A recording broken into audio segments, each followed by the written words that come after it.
जो आपने पढ़ लिया होगा, which is amniotic fluid. Amniotic fluid क्या होता है, कैसे इसका फंक्शन होता है, कैसे ये बनता है, कितना इसकी क्वांटिटी होती है, all these types of topics, सब topics we will cover into this topic. ठीक है, तो शुरू करते हैं। एमनियोटिक फ्लूइड क्या होता है? Amniotic fluid is the fluid which is enclosed in around the foetus during the pregnancy. यानी कि प्रेगनेंसी स्टेट के अंदर जब बच्चे के चारों तरफ फ्लूइड पाया जाता है उसे एमनियोटिक फ्लूइड कहा जाता है। क्या इसके फंक्शंस होते हैं, कैसे बनता है, अभी इसको डिस्कस करेंगे। सबसे पहले क्या होता है कि सर देखो मैं आपको डायग्राम के द्वारा शो करता हूं। ठीक है, यानी कि अगर सर ये अपना यूट्रस है, यूट्रस के अंदर सर ये बच्चा है, ठीक है, ये बच्चा है, तो सर जो इस ये एमनियोन है और सर ये कोरियोन है। ठीक है, तो चार देखो, तो ये जो फ्लूइड पाया जाता है यहाँ पे, ठीक है, this kind of fluid is known as amniotic fluid. ठीक है, एमनियोटिक फ्लूइड कहा जाता है इसको। क्या कहा जाता है सर? एमनियोटिक फ्लूइड कहा जाता है सर, जो चारों तरफ पाया जाता है बच्चे के, this is known as amniotic fluid. Then इसके बाद में शुरू करते हैं सर, ये कब बनना शुरू करता है? देखो, जब at the beginning of the second trimester, first trimester कितने दिन का होता है सर? अप टू 12 वीक तक होता है, 12 वीक से 29 वीक तक होता है सर, जो कि सेकंड ट्राइमेस्टर होता है। 29 के बाद में till the delivery, that is third trimester होता है। ठीक है, तो सेकंड ट्राइमेस्टर यानी कि 12th वीक से फॉर्मेशन होती है प्लाज्मा के द्वारा, यानी कि अल्ट्रा फिल्ट्रेशन होती है।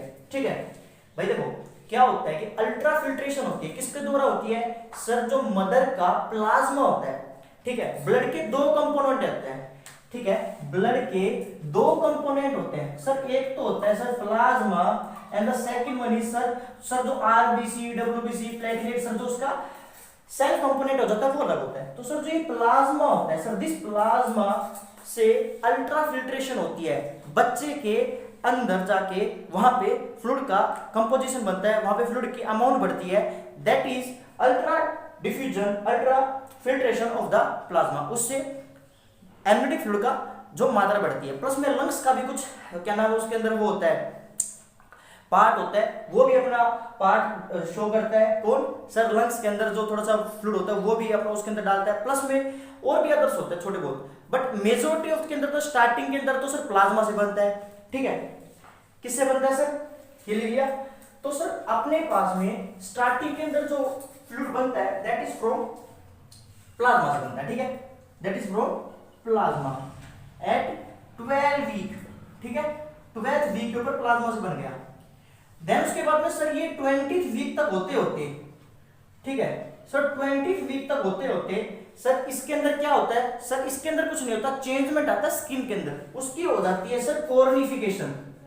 कॉर्निफिकेशन हो जाती है। अब ये सर कॉर्निफिकेशन का मतलब क्या होता है सर? वही जो स्किन पहले चुन्नी का काम कर रही थी, जिसके अंदर छोटे छोटे छेद से थे, that will get completely fibrotic हो जाती है, चमड़े जैसी हो जाती है, उसके अंदर से आर पार कोई भी फ्लूइड नहीं जाया जा सकता, दैट इज कॉर्निफिकेशन। यानी कि कॉर्निफिकेशन हो जाती है, किसकी हो जाती है? स्किन की हो जाती है। कब हो जाती है? 20th वीक हो जाती है। क्यों हो जाती है? क्योंकि अब हो चुकी है किडनी मैच्योर। माँ की नहीं, माँ की तो पहले से थी, बच्चे की। ठीक है, बच्चे की जो किडनीज होती हैं वो यूरिन बनाना शुरू कर देती है, बनाना 12th वीक पे भी शुरू करती हैं, शुरू तब से करती है, लेकिन जो कंप्लीटली मैच्योर होके जो मैक्सिमम कंट्रीब्यूशन होता है यूरिन का एट 20th वीक पे शुरू होता है। किसका? कब? बच्चे का। ठीक है, किसके अंदर? एमनियोटिक फ्लूइड के अंदर। तो वो होता है, तो वो कॉर्निफिकेशन होने के बाद में होता है। ठीक है, तो पहले कॉर्निफिकेशन हो जाती है 20th वीक के ऊपर, देन उसके बाद में सर किडनी बनाने लग जाती है। ठीक है, और जब तक कंप्लीट प्रेगनेंसी होती है एट 20th वीक के ऊपर। ठीक है, और सर ये 12th वीक के ऊपर था, याद रखना। ठीक है, तो जब अपने पास में 20th वीक के बाद में किडनी कंप्लीटली मैच्योर हो जाती है, तो तब तक डिलीवरी नहीं होती, तब तक जो कंप्लीटली जो फ्लूइड पाया जाता है which is known as 20th week के ऊपर होता है, which is known as amniotic fluid. तो ये हो गया इसका स्टार्टिंग से लेके एंड तक का कंट्रीब्यूशन, कब कब कौन कौन कंट्रीब्यूट करता है। ठीक है, अब पढ़ते हैं इसके सर अमाउंट। ये तो होगी सर इसकी नॉर्मल कैसे बनता है ये। ठीक है, अब होता है सर इसकी अमाउंट कितनी होती है। ठीक है, नॉर्मल जो इसकी अमाउंट होती है, ठीक है, नॉर्मल सर जो इसकी अमाउंट होती है विच इज सर 12 वीक के ऊपर यानी कि अगर कोई क्वेश्चन पूछे सर 12 वीक के ऊपर जो एमनियोटिक फ्लूइड होता है वो कितना होता है, तो सर विच इज 50 ml, कितना होता है सर 50 ml होता है। सर 20th वीक के ऊपर यानी कि 5वें महीने पे, ये शायद तीसरे महीने पे 5वें महीने पे सर ये बढ़ के हो जाती है 400 ml, यानी कि 400 ml का हो जाता है। देन फिर होता है सर अपने पास में 36 वीक के ऊपर, सर 36 वीक के ऊपर 1000 ml हो जाता है, ठीक है 1000 ml हो जाता है। किसका सर एमनियोटिक फ्लूइड का। कब हो जाता है 36 वीक के ऊपर हो जाता है। 36 वीक के ऊपर ही लाइटनिंग होती है। कब 36 वीक के ऊपर, जब अपने पास में डिलीवरी के टाइम से 2 से 3 वीक पहले जो लाइटनिंग होती है, लाइटनिंग क्या होती है सर, जो सडन रिलीफ मिलता है। कब रिलीफ मिलता है, किसके अंदर रिलीफ मिलता है, जो सांस लेती रहती है वीमेन पेशेंट जो भी है अपने पास में प्रेग्नेंट वीमेन, तो वो क्या करती है जब अचानक से 36 वीक के ऊपर जो उसका बच्चे का एंगेजमेंट हो जाता है उसके पेल्विक के अंदर, तो उसकी वजह से आराम मिलता है किसको, मदर को, तो वो लाइटनिंग प्रोसेस होता है। तो वो होता है सर सबसे पहले साइन होता है कि भाई डिलीवरी होने वाली है अगले कुछ वीक के अंदर, ठीक है। तो 36 वीक के ऊपर 1000 ml इसकी क्वांटिटी हो जाती है। एंड सर उसके बाद में सर 38 से 40 वीक के ऊपर सर 600 से 800 ml होता है, ठीक है। 1 वर्ड के अंदर पूछ जाए तो सर 800 ml हो जाती है, ठीक है। 38 से 40 वीक के ऊपर एट टर्म के ऊपर। देन फिर ये लिख लिया। देन फिर होता है सर अपने पास में क्या होता है कि सर ये तो हो गया टर्म के ऊपर। अगर सर 42 वीक यानी कि सर 42 वीक के ऊपर कितना होता है, तो होता है सर उसके अंदर 300 से 400 ml, ठीक है 42 वीक के ऊपर।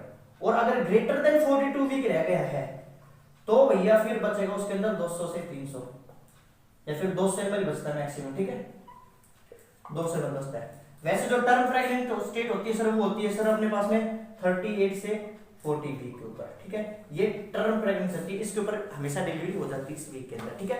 तो ये होता है इसकी कंपोजिशन कब कब कितनी कितनी होती है। अब इसकी नॉर्मल अदर जो इसके कैरेक्टरिस्टिक्स है वो पढ़ लेते हैं, ठीक है। विच आर लाइक सर, जो इसका कलर कैसा होता है, कैसे इसका वो होता है। तो सर सबसे पहले कलर उठाते हैं इसका। एमनियोटिक फ्लूइड का जो नॉर्मल कलर होता है which is sir, normal colour कितना होता है एमनियोटिक फ्लूइड का sir, that is colourless. Sir जो स्टार्टिंग के अंदर होता है, स्टार्टिंग के अंदर जो प्रेगनेंसी लेके और जो starting beginning of the pregnancy होती है उसके अंदर सर कलरलेस होता है। बट एट द टर्म यानी कि सर, ठीक है, एट द टर्म, टर्म के ऊपर यानी कि सर 38 से 42 वीक के ऊपर 40 वीक के ऊपर सर जो उसका कंपोजिशन होता है दैट इज, जो कंपोजिशन है सर जो इसका कलर होता है, कलर होता है सर अपने पास में कैसा सर, स्ट्रो कलर हो जाता है या फिर सर टर्बिड कलर हो जाता है, ठीक है। तो ये हो गया सर कलरलेस हो जाता है स्टार्टिंग के अंदर। At the end of the pregnancy that is normal colour से ओके स्ट्रो कलर और टर्बिड कलर के अंदर चेंज हो जाता है। अब शुरू करते हैं सर, ये हो गया इसकी कलर। अब इसके सर एबनॉर्मलिटी शुरू करते हैं। ये तो गया सर नॉर्मल कलर, ठीक है। अब इस नॉर्मल कलर के बाद में सर एबनॉर्मलिटी शुरू करते हैं इसकी कलर से रिलेटेड कि भाई what are the major abnormality related to the amniotic fluid. Question सारे अराइज इसी से होते हैं कि वो जो उसके एबनॉर्मलिटी से पूछ जाते हैं कि भाई देखो सबसे पहले शुरू करते हैं sir saffron colour. Sir saffron colour क्या होता है, ठीक है, किसको शो करता है और कब होता है। देखो सैफरन कलर बोल दो या फिर सर डाउन कलर बोल दो या फिर सर ग्रीनिश येलोइश कलर बोल दो, ठीक है। सर ये सारे के सारे जो कलर्स होते हैं ना ये शो करते हैं सर पोस्ट मैच्योरिटी को। किसको शो करते हैं सर, पोस्ट मैच्योरिटी को शो करते हैं। पोस्ट मैच्योरिटी यानी कि जब बच्चा 42 वीक के बाद तक डिलीवर नहीं हुआ है उस चीज को शो करता है सर सैफरन कलर यानी कि डाउन कलर यानी कि ग्रीनिश येलोइश कलर, ठीक है। पोस्ट मैच्योरिटी को शो करने वाला कौन सा है, याद रखना सैफरन कलर। देन इसके बाद में होता है सर, इसके बाद में मेरे को बताओ ग्रीनिश हो गया, नहीं सर ये सैफरन कलर हो गया। देन उसके बाद में होता है सर गोल्डन येलो, ठीक है सर गोल्डन येलो। ये शो करता है सर RH इनकॉम्पेटिबिलिटी को। अब बोलो सर RH इनकॉम्पेटिबिलिटी, ठीक है, यानी कि सर ब्लड के ऊपर सर जो आरबीसी के ऊपर सर जो आरएच फैक्टर्स पाए जाते हैं वो होते हैं आरएच इनकॉम्पेटिबल। कॉम्पेटिबल यानी कि जिसके साथ में मेरा रहा जा सकता है, कॉम्पेटिबल हूं मैं उसके साथ में आसानी से रह सकता हूँ, एडजस्ट कर सकता हूँ, ठीक है। एक वो आदमी हो जाता है, एक ऐसा आदमी होते हैं सर जो उनके साथ में एडजस्ट नहीं किया जा सकता, इरिटेटिंग होते हैं, तो उनके साथ में इनकॉम्पेटेबल हो जाता है। मैं इनकॉम्पेटेबल का मतलब बताना चाह रहा हूँ, तो जिसके साथ में आरएच इनकॉम्पेटिबिलिटी शो होती है उसके अंदर गोल्डन येलो कलर मिलता है, ठीक है। मोस्ट कॉमन क्वेश्चन पूछा जाता है मोस्ट ऑफ द एग्जाम्स के अंदर, which type of abnormality seen in the golden yellow colour, तो आरएच इनकॉम्पेटिबिलिटी होती है।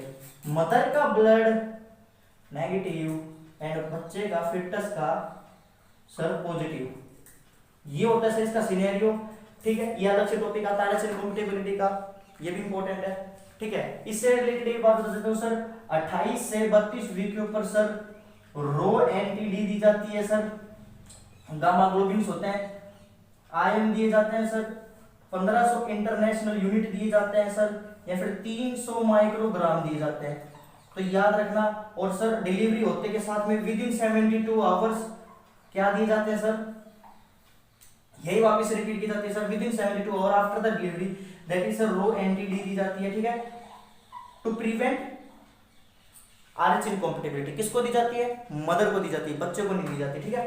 तो रो एंटीडी दी जाती है सर वही 1500 इंटरनेशनल यूनिट और 300 माइक्रोग्राम। और अगर सर एबॉर्शन हो जाता है, ठीक है, यानी कि सर 12 वीक से पहले दी जाती है, तो दी उसको भी दी जाती है, लेकिन सर कब कितनी अमाउंट के अंदर दी जाती है सर, 150 माइक्रोग्राम के अंदर दी जाती है, ठीक है, नहीं 50 माइक्रोग्राम के अंदर दी जाती है, सॉरी 50 माइक्रोग्राम के अंदर ये दी जाती है, ठीक है। 300 इंटरनेशनल यूनिट होती है सर इसकी, ठीक है, 300 इंटरनेशनल यूनिट होती है जब एबॉर्शन के बाद में हो जाती है, तो ठीक है, तो ये भी उसके अंदर दी जाती है। तो अब अगली जो एबनॉर्मलिटी होती है वो शुरू करते हैं sir, which is golden yellow के बाद में दैट इज ग्रीनिश ब्राउन। कौन सा सर, ग्रीनिश ब्राउन कलर। अब greenish brown colour, sorry greenish colour होता है, ब्राउन कलर नहीं सर, खाली ग्रीनिश कलर होता है सर। ग्रीनिश के अंदर क्या देखने को मिलता है सर, फिटल डिस्ट्रेस देखने को मिलता है, ठीक है सर। ग्रीनिश कलर के अंदर सर फिटल डिस्ट्रेस देखने को मिलता है, ठीक है। और सर मैकोनियम स्टेन हो जाती है सर, मैकोनियम प्रेजेंट होता है, ठीक है। और सर इसके अंदर ब्रीच प्रेजेंटेशन भी आती है, ठीक है। तो सर फिटल डिस्ट्रेस यानी कि जो बच्चा होता है वो डिस्ट्रेस कंडीशन के अंदर जाता है, कब आता है सर, ब्रीच कंडीशन हो जाती है, उसके अंदर सर अपने पास में ग्रीनिश कलर आती है, प्लस में सर मैकोनियम डिस्ट्रेस होने लग जाता है। मैकोनियम डिस्ट्रेस इन द सेंस मैकोनियम पाया जाता है, यानी कि मैकोनियम स्टेन्ड हो जाता है, ठीक है, मैकोनियम स्टेन्ड हो जाता है सर। मैकोनियम स्टेन के अंदर क्या होता है कि सर उसके अंदर मैकोनियम की मात्रा ज्यादा हो जाती है, मैकोनियम स्टेन की वजह से सर रेस्पिरेटरी डिप्रेशन भी हो सकता है पेशेंट बच्चे के अंदर, ठीक है, फिटनेस के अंदर। तो सर वो बताता है मैकोनियम को। मैकोनियम क्या होता है सर, जब बच्चा पैदा होता है होते के साथ में जो उसके पहले 3 दिन तक कॉन्टिन्यूसली स्टूल आते हैं, पोटी करता है, वो जो पोटी होती है उसकी व्हाट आर द स्टूल्स होते हैं, दैट इज नोन एज मैकोनियम कहा जाता है उसको। बड़ा ही स्टेराइल होता है, और एक ऐसा माना गया है, माना जाता भी है कि इतना स्टेराइल होता है कि उसको खाया तक जा सकता है, ठीक है, ये बताया हुआ है, फैक्ट है। तो मैकोनियम स्टेन होता है, ग्रीन कलर का होता है, ठीक है, अगर ग्रीन कलर का आ रहा है एमनियोटिक फ्लूइड तो उसके अंदर मैकोनियम की मात्रा ज्यादा है, ठीक है। देन उसके बाद में सर ग्रीनिश के बाद में होता है सर डार्क ब्राउन। कैसा होता है sir, sir dark brown colour. Dark brown colour किसको शो करता है sir, dark brown colour show करता है सर आईयूडी को। किसको, आईयूडी सर। आईयूडी मतलब सर इंट्रा यूट्राइन डेथ, ठीक है, इंट्रा यूट्राइन डेथ हो जाती है बच्चे की, ठीक है सर, उसको शो करता है, ठीक है। बच्चा अंदर ही मर जाता है, उसके अंदर डार्क ब्राउन कलर आएगा। और फिर आता है सर अपने पास में सर फ्रेश ब्राइट रेड आता है, या फिर सर ब्राइट रेड आती है ना, उसके अंदर जो कलर होता है सर वो होता है सर हेमरेज का बताता है, हेमरेज को बताता है, ठीक है। हेमरेज क्या होता है सर, सर जो फिटस के अंदर कोई भी एबनॉर्मल एज आती है, हेमरेज हो जाता है सर, ब्लीडिंग हो जाती है, ताजा हुई है, बच्चा एक्सपायर नहीं हुआ है, that is known as sir haemorrhage हो जाती है, ठीक है। तो सर ये आ गया अपने पास में, इसके ऑल द कलर्स आ गए, ठीक है, और इसकी सारी कंडीशंस आ गई, ठीक है। आईयूडी हो जाती है, डार्क ब्राउन कलर हो जाती है, मेनली सर यही पूछ जाती है इसके अंदर। और इसके अलावा सर कोई खास इसके अंदर आता है नहीं। देन उसके बाद हम सर इसकी नॉर्मल अदर प्रॉपर्टीज पढ़ लेते हैं। सर जो इसकी पीएच होती है वो होती है सर 7.0 से 7.5 होती है। एवरेज अपन मान के चले तो 7.2 होती है। सर एल्कलाइन होता है, ये क्या होता है सर, एल्कलाइन होता है। और बाकी सर इसकी स्पेसिफिक ग्रेविटी पढ़े तो सर वो होती है सर 1.008 से 1.0 ये होती है, ठीक है, कितनी होती है 1.010 होती है। अगर यूरिन की पढ़ूं मैं बताऊं तो सर यूरिन की होती है सर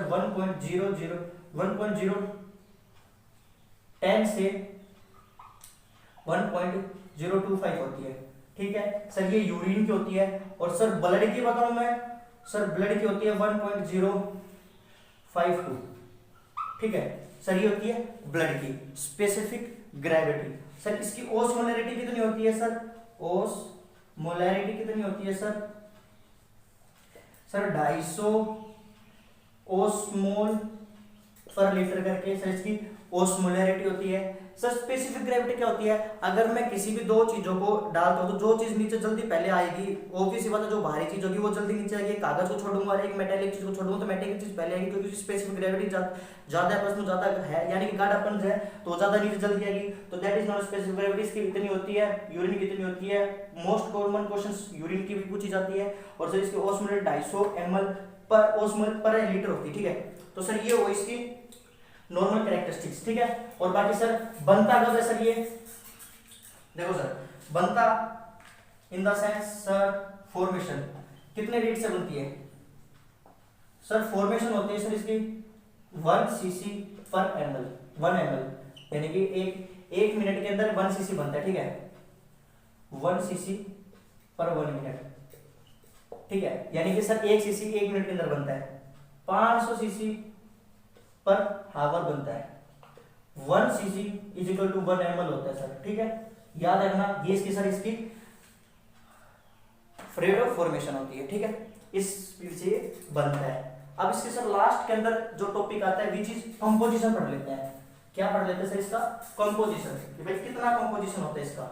तो सर देखो कंपोजिशन के अंदर अपने पास में जो पाया जाता है विच इज क्या होता है कंपोजिशन। कंपोजिशन के अंदर सर 99% तो सर वाटर होता है और सर 1% इसके अंदर सर अदर कंपोनेंट्स पाए जाते हैं, जिसके अंदर ऑर्गेनिक इनऑर्गेनिक होते हैं, और then sodium potassium bicarbonate science पाया जाता है, प्लस में सर ग्लूकोज पाया जाता है, ठीक है, जो कि सर मेजर कार्बोहाइड्रेट होता है इसके अंदर, याद रखना मेजर कार्बोहाइड्रेट होता है। देखो अगर मैं बात करूं लैक्टोज की, तो लैक्टोज के अंदर होता है सर ग्लूकोज प्लस में गैलेक्टोज, ठीक है। और अगर मैं बात करूं सर माल्टोज की, सर ये डाइसैकेराइड्स है, ठीक है, डाइसैकेराइड्स है। तो सर ये होती है सर माल्टोज के अंदर सर ग्लूकोज प्लस में ग्लूकोज होता है, ठीक है। और सर मैं बात करूं सर सुक्रोज की, तो सर सुक्रोज के अंदर सर ग्लूकोज प्लस में फ्रुक्टोज, याद रखना, ठीक है। तो सर ये डाइसैकेराइड्स के अंदर ये क्वेश्चंस पूछे जाते हैं बहुत बार। लैक्टोज के अंदर ग्लूकोज प्लस में लैक्टोज होते हैं सर, इसको मिल्क शुगर भी कहा जाता है, ठीक है।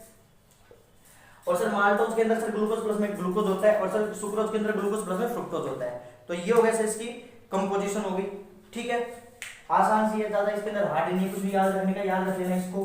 और आखिरी के अंदर जो टॉपिक आता है इससे रिलेटेड कि सर इसके फंक्शंस कौन से होते हैं, क्या होते हैं सर इसके फंक्शंस। सर फंक्शंस के अंदर मैं बताऊं आपको, तो फंक्शंस के अंदर सर सबसे पहले तो क्या नाम है, देखो भाई अगर एमनियोटिक फ्लूइड है, एमनियोटिक फ्लूइड है तो वो चारों तरफ फिटस के अंदर है, फिटस के चारों तरफ है, तो सर वो एक तो सर प्रोटेक्शन प्रोवाइड करता है। किससे प्रोटेक्शन करता है, अगर सर मदर गिर जाती है, चोट लग जाती है, तो सर उसके शॉक एब्जॉर्बर की तरह काम करेगा। दूसरा जो उसका फंक्शन होता है सर विच प्रोवाइड न्यूट्रिशन, ठीक है। और सर तीसरा होता है सर इसका टेम्परेचर मेंटेन करके रखेगा। देन चौथे नंबर पे सर सर्वाइकल डायलेशन करवाएगा। सर्वाइकल डायलेशन किसका, सर जब बच्चे की अंदर जो लेबर प्रोसेस के अंदर जब डिलीवरी होने वाली होती है फर्स्ट स्टेज के अंदर, बाद में जो डायलेट करवाता है प्रेशर के द्वारा, तो वो होती है। प्लस में सर जो वजाइना को सर ये क्या करेगा, फ्लश आउट कर देगा। इसके अंदर जिंक और फास्फोरस की कंपोजिशन होती है, जो उसके अंदर बैक्टीरिया वायरस वो पहले से प्रेजेंट होता है उसको हटा देगा वो, और उसको स्टेराइल बना देगा पाथवे को, तो उसके लिए इजी करवाएगा। और भी सर इसके अंदर न्यूट्रिशन वगैरह होते हैं सर, बस ये इसके मेजर क्या होते हैं फंक्शंस होते हैं जो हेल्प करते हैं इसको प्ले करने के लिए। बाकी इसका सर क्या किया जा सकता है सर, इसके द्वारा सर डायग्नोस्टिक पर्पसेस देखे जा सकता है, एमिनो साइंटिसिस इसके द्वारा होती है, शेक टेस्ट इसी से होता है, ठीक है। तो ये सारे के सारे जो टेस्ट होते हैं वो भी सर एमनियोटिक फ्लूइड को लेके ही किए जाते हैं। तो ये थे अपने पास में इसके रिलेटेड सारे एमनियोटिक फ्लूइड से रिलेटेड सारी बातें।